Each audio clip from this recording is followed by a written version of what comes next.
para naman sa ating konsulta mo, kilalanan natin kung sino ba si El Capitana at kung nasaan na siya ngayon. Bago natin pag-usapan yan, panoorin po muna natin ito.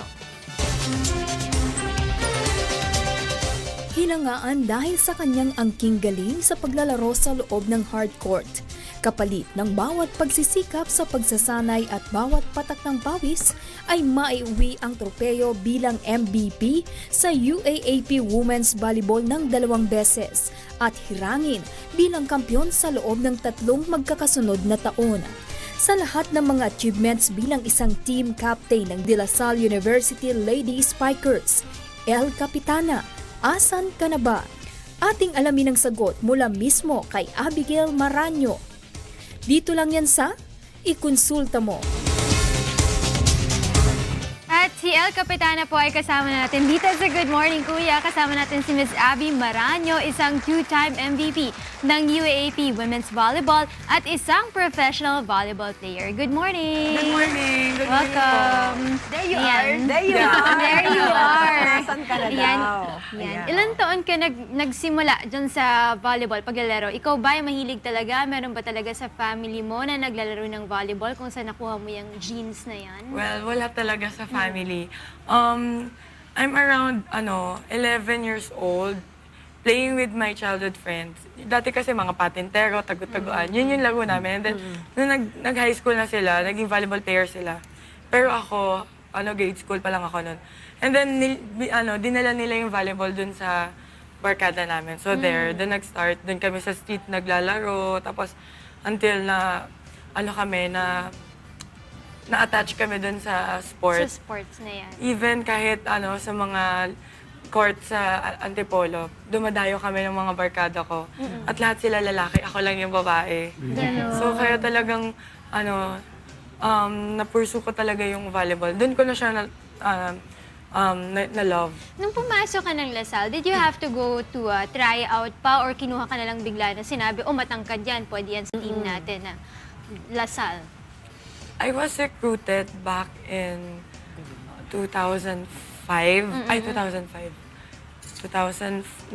sorry. 2009 with Coach Ramil. Kasi meron kaming Southern Tagalog Calabarzon Athletics Association. Doon niya ako nakita naglaro. And then from there, kinausap ako ganyan na they are interested in getting me daw. So pero dumaan pa rin ako sa tryout kasi we have 8 new tryouts eh. Eh dun sa 8 na yun, kailangan magpakita ka na you're worth it of So ano na ngayon ang ginagawa mo? Now, I'm working for Meralco under Corporate Communication, Public Information Office. Kay Sir Joe Zaldarriaga yung... Pero di ba nakakapaglaro pa rin kasi ang Team Meralco sa liga ng like PSL and Shakey's V-League, di ba? So nagagamit mo pa rin yan. Yun nga yung maganda po kasi hindi na ako nag-aaral. Nagtatrabaho ako pero nagagamit ko pa din at nagagawa ko. Yung Yeah, mahal I get to niya. play. Being MVP twice na, no? Twice in a row, Opo. UAAP. Ay, hindi in a row, but twice. In a row ba? Yeah, in a row. How did it change your life after that? I became more matured and I think sobrang nagain ko yung leadership and respect of other players. Kasi parang doon ko na realize na may napaparatingan yung mga tinatrabaho ko. And doon mas lalo ako naging aggressive in doing so much more and to persevere dun sa sport that I love. What do you think about the players, volleyball players now, yung new batch ng mga volleyball players? Meron ba silang difference from your batch? I mean, mas aggressive ba sila ngayon compared to your batch? Masyado naman po kasi malapit yung yung batch namin. Oo, kakatapos lang. Kaya same as in competitive, everyone's competitive and talented. Skills-wise, sobrang gagaling ng mga bata ngayon. Kaya nga, masasabi ko na yung volleyball nakarating na dito sa Pilipinas. And makikita mo marami na yung mga bata na sumusuporta, yung mga aspiring young volleyball athletes. Sobrang dami naming fans from mga young kids. Tsaka siguro yung batch namin ngayon, makikita mo talaga na lahat into volleyball. Lahat, parang Yeah. they can't live without volleyball, they can't breathe without volleyball. Ganon siya, ganon kami ka-in touch. Kasi before naman, parang, siguro yung mga ate namin, ang galing nila i-handle kasi meron silang school, meron silang volleyball. Sa amin naman, we have school, pero concentrated kami dun sa sport namin. Pero yung academics, hindi din talaga naiiwanan. Until now, Sige, until now ba, nagvo-volleyball ka pa rin? Or nagko-coach ka ba sa mga younger batch mo? How I wish na makapag-coach. Gusto ko talaga kasi gusto kong ibahagi yung kung ano man yung nalalaman ko. Pero now kasi I'm working full-time for Meralco as a corporate communication associate. Yun, may trabaho ka from 8 to 5, tapos may training ka ng volleyball sa gabi. So usually hanggang 10 p.m. nagtatrabaho ako. Parang trabaho na kasi po yung volleyball for me now kasi it's a professional na. Di ba sa Meralco team ngayon, you have, meron kayong mga imports, reinforcements ngayon, Yes, like yes. yung Japanese player nyo, yung Ayun, Thai Thai. player nyo. Ano yung natutulong nila sa'yo mismo at ano naman yung nakakontribute mo sa kanila as a Sa player? tingin ko, kasi magaling sila na player, parang nai-inspire ako na sana na maabot ko yung level na yon. Yun yung natutulong nila sa akin na meron akong tinitingnan, parang meron akong sinusundan.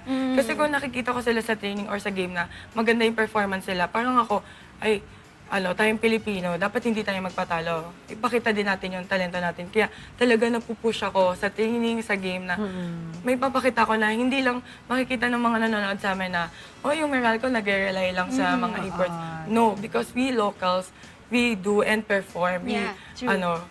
we share for the team. We contribute, we make points, and Ma'am Abby, hindi ba nagkakaroon ng conflict yung between assertive leadership, katulad ng isang El Capitano na katulad mo, and then yung team effort, na parang siyempre ayaw nung iba, ayaw na may nagdodomina na ganyan, but hindi ba nagkakaroon ng conflict and therefore hindi nagiging maganda sa isang team?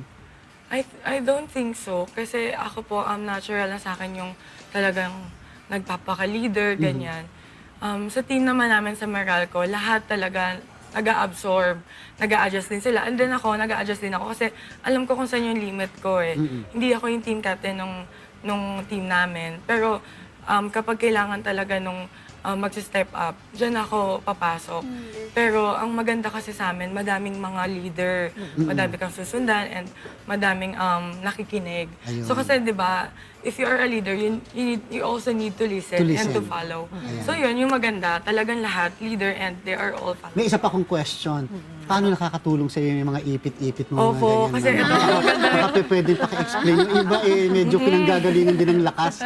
I think, it's ang paniniwala. Kasi tayong mga Pilipino, mahilig tayo sa mga, yung mga paniniwala na parang, ako, personally, feeling ko hindi maganda yung laro ko kapag hindi sila kompleto or pangit yung pagkakakabit ng isa. Talaga tinatanggal ko siya sa game, tapos kakabit ko.